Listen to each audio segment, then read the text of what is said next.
ನೋಡಮ್ಮ, ನಿನಗಿನ್ನೂ ವಯಸ್ಸಿದೆ. ನೀನು ಯುವತಿ. ಒಂದು 25 ವರ್ಷ ನಿನಗೆ ವಯಸ್ಸು. ಇನ್ನೂ ನಿನಗೆ ಸಾಕಷ್ಟು 25 ವರ್ಷಗಳು ನೀನು ಸಾಧನೆಯನ್ನು ಮಾಡಬಹುದು. ಮೊದಲು ನೀನು ಸಾಧಕಿ ಆಗಬೇಕು ಅಂತಂದರೆ ಎಲ್ಲವನ್ನ ಕಲಿತ್ಕೊಳ್ಳೋ ಪ್ರಯತ್ನ ಮಾಡು.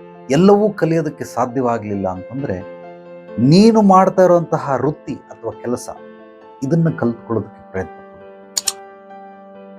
Without learning no earning.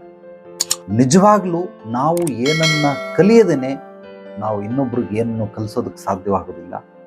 ಇನ್ನೊಬ್ರಿಗೆ ಕಲಿಸೋದು ಬಿಟ್ಬಿಡು, ನನ್ನ ಜೀವನವನ್ನೇ ನಾನು ರೂಪಿಸ್ಕೊಳ್ಳೋದಕ್ಕೆ, ನಿರ್ಮಿಸ್ಕೊಳ್ಳೋದಕ್ಕೆ, ಸೃಷ್ಟಿಸ್ಕೊಳ್ಳೋದಕ್ಕೆ ಸಾಧ್ಯವಾಗೋದಿಲ್ಲ. ಇದೆಲ್ಲವೂ ನಿನಗೆ ಅರ್ಥ ಆಗಲಿಲ್ಲ ಅಂತಂದರೆ, ಕೇವಲ ನೀನು ಬಯಸ್ತಾ ಇರುವಂತಹದ್ದು ಬೇಕು ನಿನಗೆ ಅಂತಂದರೆ ಮೊದಲು ಕಲಿಯೋದನ್ನು ಕಲಿಬೇಕು ಕಲಿಬೇಕು ಕಲಿಬೇಕು. ನಿನ್ನ ವೃತ್ತಿ ರಂಗದಲ್ಲೇ ಇನ್ನೊಬ್ಬರು ಹೇಗೆ ಬೆಳೆದಿದ್ದಾರೆ ಅವರನ್ನಾದರೂ ನೋಡಿ ಕಲಿ, ಮಾಡಿ ತಿಳಿ. ಯಾವುದೇ ಕಲೆಗಳನ್ನು, ವಿದ್ಯೆಗಳನ್ನು ನಾವು ಕರಗತ ಮಾಡ್ಕೊಳ್ಬೇಕಾದ್ರೆ ನೋಡಿ ಕಲಿ, ಮಾಡಿ ತಿಳಿ.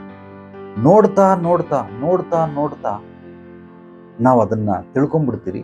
ಮಾಡ್ತಾ ಮಾಡ್ತಾ ನಾವು ಅದನ್ನು ಕಲ್ತ್ಕೊಂಡ್ಬಿಡ್ತೀವಿ. ಆ ಕಲ್ತ್ಕೊಂಡಿದ ನಂತರ ನಾವು ಅದರಲ್ಲೇ ಮುಳುಗೋಗ್ಬಿಟ್ಟಾಗ ಹಾಗೆ ನಮಗದು ಕರಗತವಾಗುತ್ತೆ. ಆದ್ದರಿಂದ ನೀನು ಮೂಲವಾಗಿ ಕಲಿಯೋದಕ್ಕೆ ಮಹತ್ವ ಕೊಡು. ಖಂಡಿತವಾಗ್ಲೂ ನೀನು ಸಂಪಾದನೆ ಮಾಡೇ ಮಾಡ್ತೀಯ. ಇನ್ನೂ 25 ವರ್ಷಗಳು ನಿಮಗೆ ಸಮಯ ಇರೋದ್ರಿಂದ ಅತ್ಯದ್ಭುತವಾಗಿ ಕಲ್ತ್ಕೊಳ್ಳೋದಕ್ಕೆ ಪ್ರಯತ್ನ ಮಾಡು. ಕಲ್ತಿರೋದೆಲ್ಲವನ್ನ ಎಕ್ಸಿಕ್ಯೂಟ್ ಮಾಡು. ಆ ಎಕ್ಸಿಕ್ಯೂಷನ್ ಮಾಡ್ತಾ ಮಾಡ್ತಾ ಮಾಡ್ತಾ ಡೆಫಿನೆಟ್ಲಿ ಒಂದು ದಿವಸ ನೀನು ಬಯಸಿರೋದೆಲ್ಲವೂ ಕೂಡ ಸಿಗೋದಕ್ಕೆ ಸಾಧ್ಯವಾಗುತ್ತೆ.